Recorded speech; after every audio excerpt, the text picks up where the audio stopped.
अस्सलाम वालेकुम दोस्तों, आज मैं आपको टेलीनार पाकिस्तान के सारे इम्पोर्टेंट कोड बताने वाला हूं जो आप अपनी सिम पर यूज़ कर सकते हैं।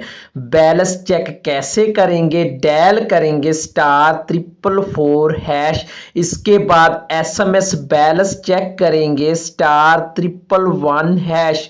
इसके बाद कॉल मिनट्स चेक करेंगे *222#।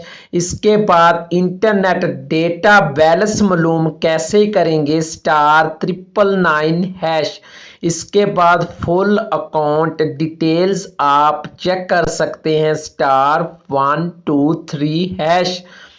इसके बाद अपना सिम नंबर चेक करना हो तो *8888# डायल करेंगे। इसके बाद एडवांस बैलेंस चाहिए हो तो वो कैसे लेंगे? डायल करेंगे *0#।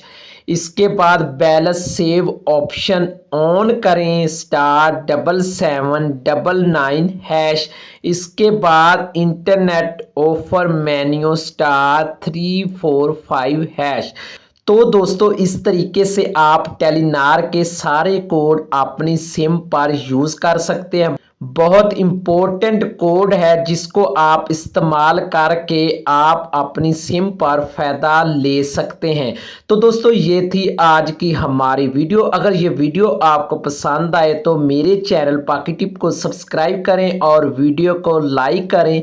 और इसके बाद मैं किस नेटवर्क पर वीडियो बनाऊं आप दोस्त कमेंट करें।